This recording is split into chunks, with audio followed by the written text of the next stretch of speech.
Coucou tout le monde. Aujourd'hui, on se retrouve pour une vidéo que j'ai envie de vous faire depuis super longtemps. C'est une vidéo où je vais vous parler tout simplement de mes piercings et de mon expérience piercing. Parce que j'en ai quelques-uns sans non plus en avoir 50 000. Voilà, j'avais tout simplement envie de vous parler de ça. Je sais que je suis pas la première à faire ça, mais voilà, j'avais envie de vous en parler. Peut-être qu'il y en a que ça intéresse, peut-être que ça va... Il y en a qui vont avoir des questions et je me ferai un plaisir d'y répondre. Je vais tout d'abord commencer par vous parler du tout premier piercing que j'ai fait. C'est mon piercing à la langue, parce que j'ai un piercing à la langue. Je sais pas trop si ça se voit en vidéo, si vous l'avez déjà remarqué. Je pense pas en avoir déjà parlé, donc je sais pas si ça se voit beaucoup. Bref, voilà. Ce piercing, je l'ai depuis 10 ans. Je l'ai fait, j'étais mineure. Donc avec l'autorisation et présence de ma maman. Donc c'est ma maman qui a choisi l'endroit où j'allais avoir mon piercing. Je voulais 3 endroits différents et celle qui a décidé sur les 3 lequel ce serait.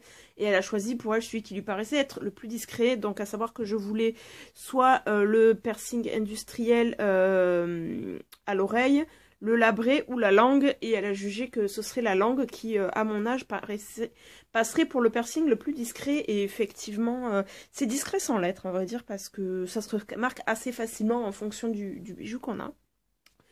Je l'ai fait donc il y a presque 10 ans maintenant. Oui, c'est ça à peu près.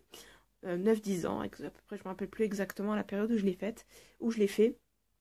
Je l'ai fait faire chez, pour information, à Arles, chez le tatoueur perceur Jamie Tattoo. Je vous inclurai l'adresse en barre d'infos. Très bon perceur et super tatoueur. Enfin, voilà, je suis pas tatouée, mais j'en ai vu de très beaux. Comment ça s'est passé? Eh bien, ça s'est passé plutôt bien. C'est vraiment le piercing qui m'a fait le moins mal. Ouais, qui m'a fait le moins mal, c'est vraiment... Il est passé comme une lettre à la poste, même en termes de soins derrière, ma langue n'a pas gonflé et j'étais plus embêtée par le bijou parce qu'on vous met un bijou plus grand pour justement si la langue gonfle, pour pouvoir permettre à la langue de gonfler sans que le bijou gêne. Je n'ai pas gonflé, donc en fait, du coup, c'est le bijou trop grand qui m'a le plus gêné qu'autre chose. Et voilà, donc en termes de soins, les 2 premières semaines, je faisais un bain de bouche après chaque repas, donc 3 bains de bouche. Me demandez pas quel produit j'ai utilisé comme bain de bouche, je m'en rappelle plus. Donc à ce moment-là, mieux vaut demander son perceur, il saura très bien vous conseiller qu'est-ce qu'il faut. Ensuite, donc pendant les 2 premières semaines, je faisais un bain de bouche après chaque repas. Et ensuite, pendant 2 semaines, je faisais un bain de bouche tous les jours. Et après, j'ai arrêté parce que faire des bains de bouche trop souvent et trop sur une longue période, en fait, ça... c'est pas terrible. À la fin, en fait, j'avais la langue qui était devenue complètement blanche, en fait. C'était pas terrible. En fait, on m'a dit que c'était normal. C'était à force de faire des bains de bouche, en fait. Donc voilà, j'ai pas eu de soucis particuliers, pas de gêne particulière. J'ai fait le piercing en début d'après-midi, le soir. Je mangeais tout à fait normalement, j'ai pas eu de soucis. Donc ensuite, pour continuer dans mon expérience piercing, j'ai fait le 2e et 3e trou sur mon oreille droite, que j'ai fait moi-même. C'est très mal, c'est vraiment pas bien, parce que j'ai fait ça n'importe comment. On peut le remarquer d'ailleurs, hein, ils sont pas bien positionnés, hein, bon... J'ai pas le cœur de les laisser se reboucher pour les refaire derrière. Personnellement, ça ne me dérange pas, donc ça va. Je vais pas vous dire comment j'ai fait parce que c'est pas le but, parce que c'est pas bien de faire ça. Et que en plus, j'ai eu pas mal de soucis avec le 2e trou qui a mis extrêmement longtemps à se cicatriser et qui même encore maintenant, je peux pas y mettre n'importe quoi. C'est-à-dire, par exemple, je supporte le toc sauf à ce trou-là qui de suite va se mettre à rougir, à s'infecter. Donc, et ça, je pense que c'est clairement dû à la manière dont il a été fait, tout simplement. Donc, je déconseille vraiment de vouloir faire des piercings soi-même. C'est vraiment pas une bonne idée. Il faut vraiment aller chez un professionnel parce que, certes, ça coûte ça a un coût, on est d'accord. Mais voilà, il a la formation, la technique, etc., le matériel, parce que voilà, le faire soi-même, c'est en termes de conditions d'hygiène, c'est pas terrible. J'ai du bol, je me suis pas chopé de grosses infections. Donc voilà pour la mauvaise expérience et c'est vraiment pas bien. Ensuite, J'ai fait mon piercing au labré, que j'ai fait en 2008, je crois. 2007-2008, par là, dans ces eaux-là. Celui-ci, je l'ai fait faire chez Steelbox à Montpellier, au centre-ville de Montpellier, vers la rue de l'Aiguillerie. Pareil, je vous mettrai toutes les infos en barre d'informations. Pareil, ça s'est très bien passé. Rien à dire sur le salon de tatouage. Par contre, c'est quelque chose que j'ai vraiment apprécié, que j'avais pas pu faire pour mon premier piercing. C'est-à-dire que pour je crois 10 € de plus à rajouter au prix, j'ai pu choisir le piercing que j'aurais, même le piercing provisoire, c'est-à-dire que j'ai pu choisir en fait le bijou que je voulais, c'est-à-dire qu'il était plus long au cas où du gonflement, mais la bille au bout c'était de mon choix. Et d'ailleurs, ça n'a pas changé, c'est toujours... Ça ne se voit pas à la caméra, mais c'est toujours une petite bille en titane vert. Donc voilà. Et pareil, ça s'est très très bien passé. Au niveau des soins, comme pour la langue, bain de bouche après chaque repas, pendant 2 semaines après chaque repas, puis après une fois par jour pendant encore 2 semaines. Et pour le côté externe, c'était nettoyer avec de la biceptine, il me semble, le contour une fois par jour. Je crois que je le faisais, par contre je le faisais moins souvent. Et voilà, tout simplement. Et en fait, comparé au piercing à la langue, c'est celui qui m'a le plus embêté, parce que qui a déjà, je pense, en termes de comparaison de douleur, m'a fait le plus mal. Et qui m'a le plus embêté parce qu'au début, je n'arrivais pas à boire avec. Parce que, en fait, quand je mettais le verre, comme ça, le passage du liquide, alcoolisé ou non, on est d'accord parce qu'il ne faut pas boire d'alcool pendant un petit moment pour éviter que ça brûle, justement. Les liquides, qu'ils soient chauds, froids, en fait, ça me piquait, ça me brûlait, ça me faisait mal, en fait. Donc, c'est ce qui m'a le plus embêté. Donc, la solution que j'avais trouvée, c'était de boire à la paille, mais ça a dû me durer 2-3 jours et encore. Après, pour manger, j'ai eu aucun souci à la cicatrisation. Tout s'est très bien passé.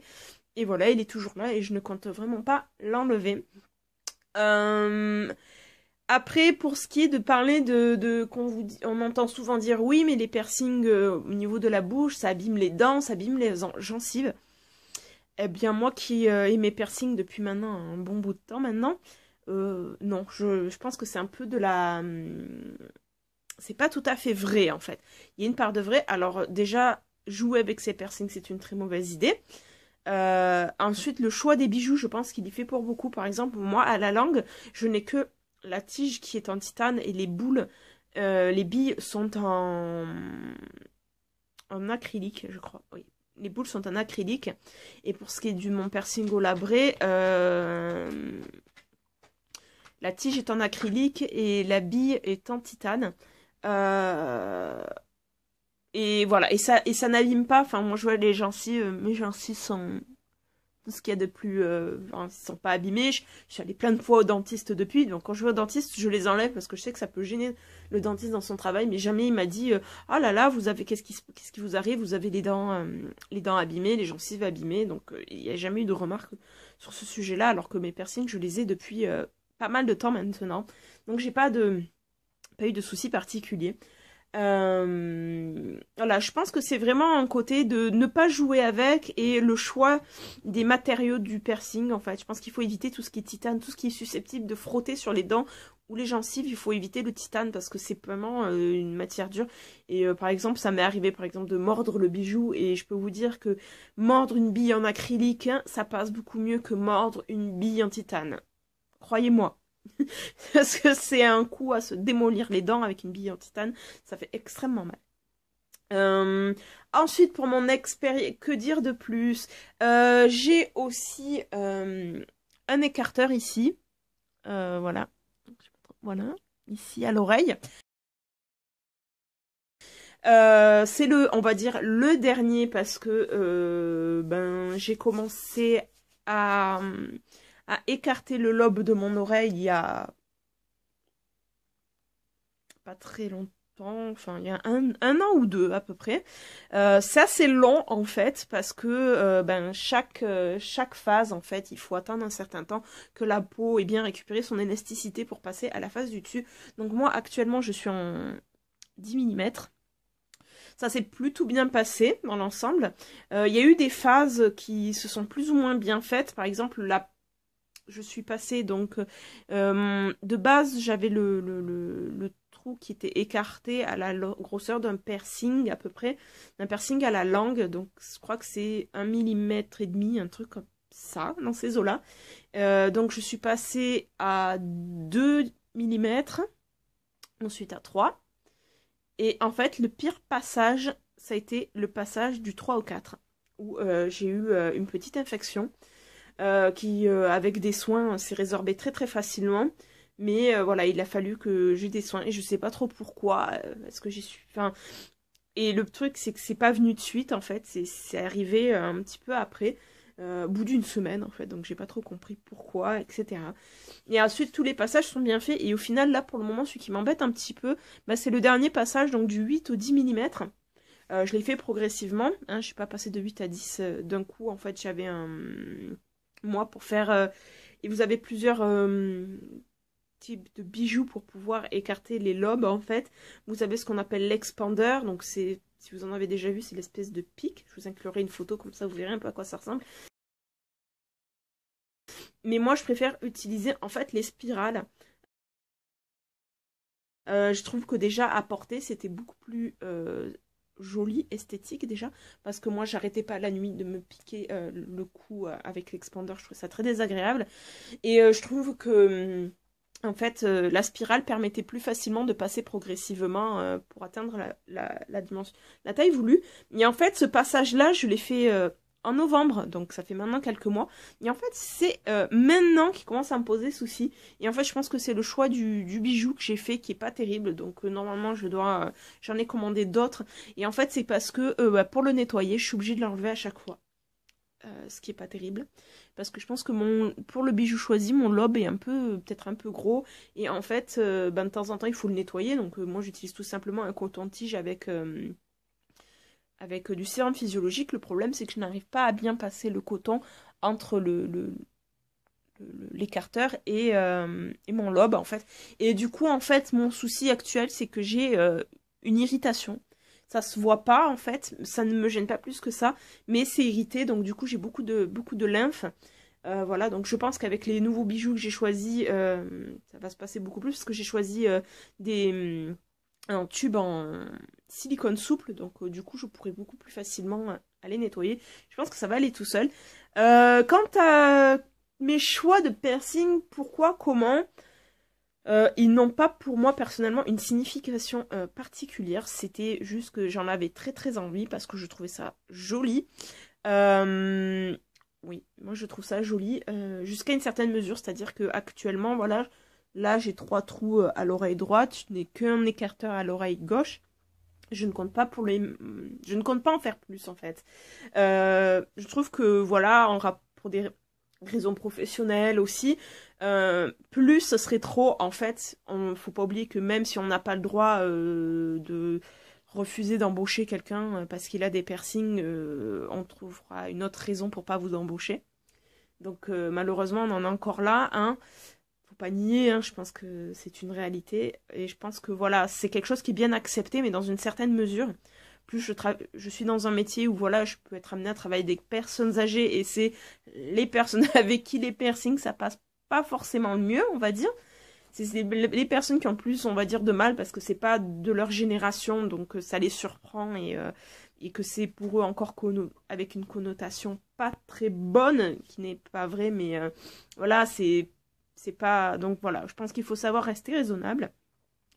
Donc pour le moment, je n'ai pas du tout l'intention de les enlever. Je ne vois pas pourquoi je les enlèverais, parce qu'ils me plaisent toujours autant. Donc voilà. Donc voilà pour ma petite expérience piercing. Peut-être que bientôt... D'ailleurs, si vous avez des questions à ce sujet, n'hésitez pas. Bientôt, je pense que je pourrai, d'ici quelques mois, oui, j'attendrai quelques mois quand même, pour vous parler de mon expérience tatouage, parce que je vais bientôt sauter le pas. Très bientôt même. Donc si vous avez des questions, n'hésitez pas, ce sera peut-être l'occasion d'une vidéo, ça me motivera peut-être un petit peu plus à faire une vidéo sur le sujet. Donc je vais clore ici cette vidéo. Moi je vous dis à très très bientôt et je vous fais de très gros poutous.